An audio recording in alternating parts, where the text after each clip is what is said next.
This is a sports catastrophe production.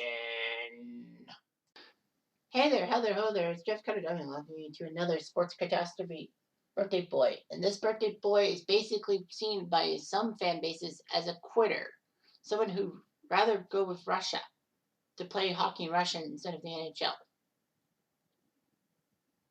Ilya Kovalchuk is still playing. He's 38 years old today, April 15th, and he's still playing in the KHL for Avangard Omsk. In the NHL, he played for Atlanta, New Jersey, Los Angeles, Montreal, and Washington. But in the KHL, he played for Akbars, Kazan, Khimrak, Moscow, and SKA, St. Petersburg.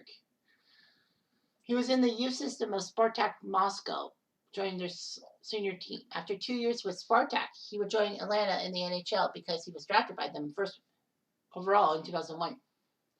He spent 8 years with the Thrashers and then was traded to the New Jersey Devils in 2010, signing a 15-year contract with the Devils. That would have still been handled right now. But in 2013, he decided to leave the NHL to return to Russia, going to SKA St. Petersburg for 5 years before coming back to the NHL.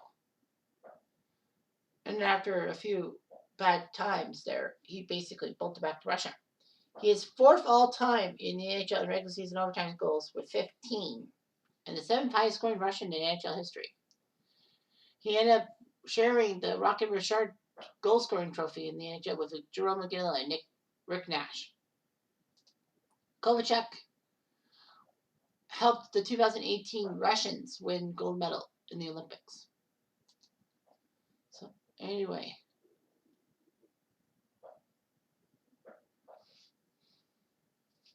by the way, Kovalchuk has a wife, Nicole Andrasovich, who was part of a Russian singer in the group Mirage and all that. They have 4 kids, 2 daughters, Carolina and Eva, and sons Philip and Artem.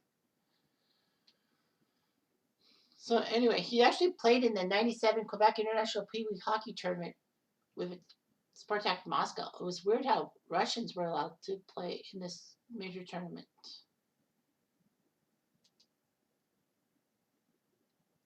The Thrashers would get the number 1 pick in the 2001 NHL draft because they kind of suck.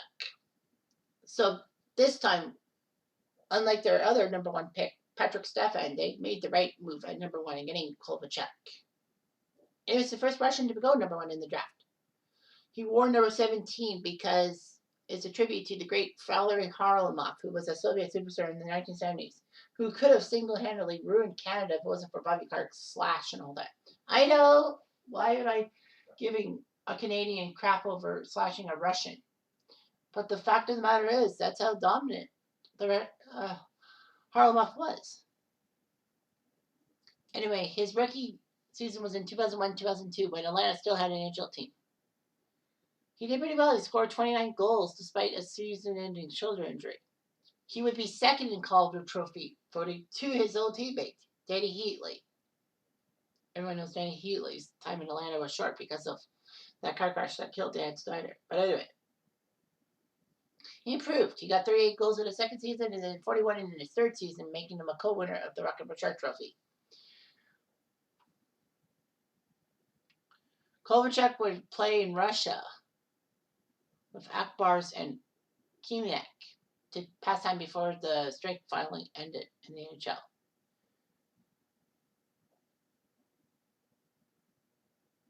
He couldn't agree to a contract with Atlanta and would play in Russia for 11 games in the 2005-06 season. But then he went back to the NHL after a 5-year, $32 million contract. Despite missing some time because of the contract thing, he scored 52 goals, which actually ended up being third in NHL in goal scoring behind John Vincicu's 56 and Jaromir Jagr's 54. And became the first Thrasher to get 50 goals in a season. However, his point production would dip in 2007 and all that.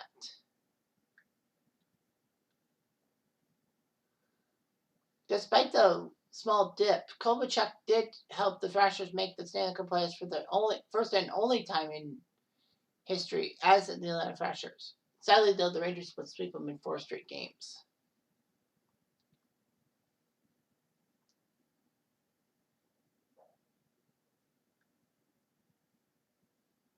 There were rumors that Kovalchuk would have been traded from Atlanta because of his contract problems. They couldn't come into contract negotiations.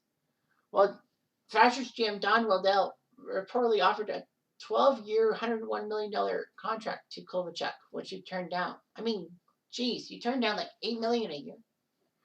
I don't know that.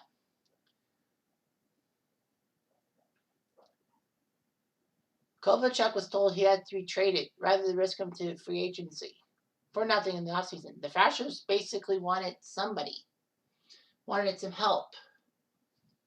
So they traded in New Jersey alongside a second-round pick. The Devils gave a second-round pick to the Thrashers alongside Johnny Odulia, Nicholas Burkforce, Patrice Cormier, and their first-round pick in the 2010 draft.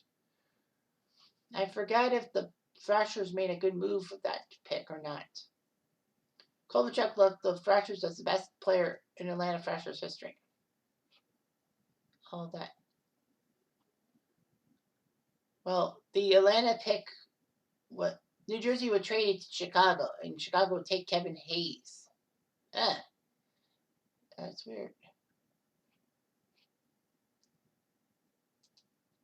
Yeah, New Jersey, that pick from Atlanta would actually went to Chicago.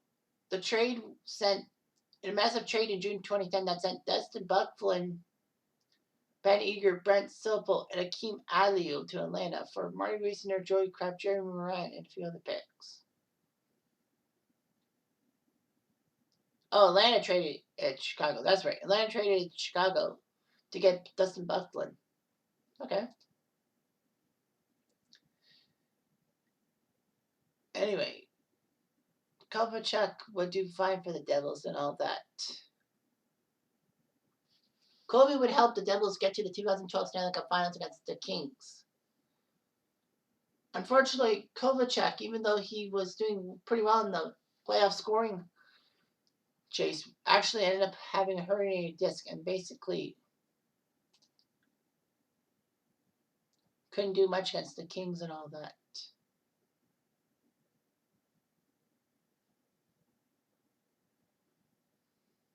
But there would be a contract controversy. Well, he was unrestricted free agent July 1st, 2010. Kobe agreed to a 17-year, $102 million contract to stay with the Devils, which meant that he would be playing for the Devils until 2027. The largest contract in NHL history. Sadly, though, the NHL blocked it on the ground. It circumvented the NHL salary cap. And there was another contract that was submitted. The NHL approved the contract for 15 years, $100 million. Consequently, the Devils were punished for trying to circumvent the cap with the original contract. As a result, the Devils surrendered $3 million, a third-round pick in the 2011 draft, and one future first-round pick within the first 4 seasons.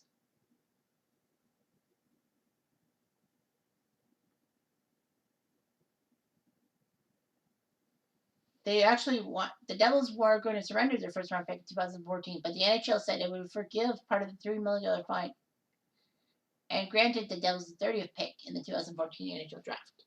Okay, then. So anyway, the 2012-13 lockout happened. Kovalchuk signed a temporary contract with St. Petersburg to play in Russia until the labor agreement did and all that. Kovalchuk would play 37 games for the Devils in that season, getting 31 points. However, he decided to leave the NHL. All that. It was a surprise. I mean, guys signed a 15-year contract, and then 3 years later, he decides to leave. All that. Because he's left 12 years and $77 million on his contract. Like, almost like $6.5 million a year. And it was like, what happened? but he wanted to return him to Russia because of his family and all that. And there was rumors that money was an influence as well because Kovalchuk could earn a better salary playing in Russia via the lower Russian tax rates compared to the U.S. However, the Russian ruble crashed in 2014, and basically Kovalchuk's NHL salary would have been greater than his KHL proceeds. Despite that, he would pick up a point a game in the NHL, 816 points in 816 games. It was amazing and all that. Well, the NHL fans were not too happy, as one Jim Schwindenberg said, "I expect on NHL 14 to see Ilya Kovalchuk, but to learn he jumped over to KHL 14." So yeah. But after 2018 season, he decided to attempt a return to the NHL. Kovalchuk signed a 3-year deal with the LA Kings June of 2018. All that. Kovalchuk would be roundly booed by the Devils fans every time he touched the puck in a game with the Kings versus Devils game. Kovalchuk has the last laughed with a goal to take down the Devils. Kovalchuk did pretty well, 14 points in his first 14 games. Unfortunately, a coaching change forced everything because the new coach reduced Kovalchuk's ice time significantly.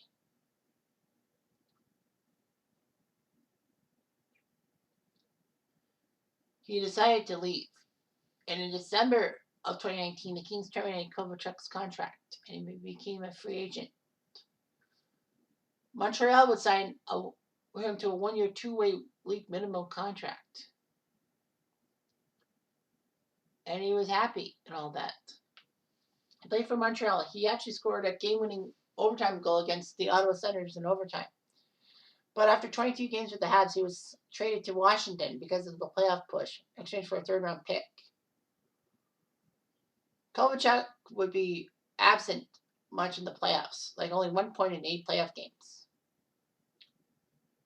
And of course, the trade, February 2020, this was before the stupid COVID thing. And then, of course, he's back in Russia now. So, yeah, all that.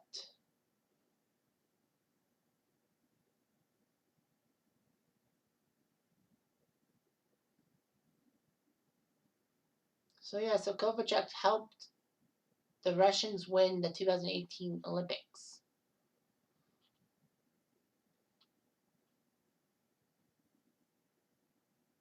It was amazing about Kovalchuk being a Russian superstar. And then basically he decided to bolt for greener pastures. Kind of stupid, don't you think? Anyway, Kovalchuk still is a great player. Like him or not. I mean, I don't really like him in North America. I'm Jeff Diamond. I do.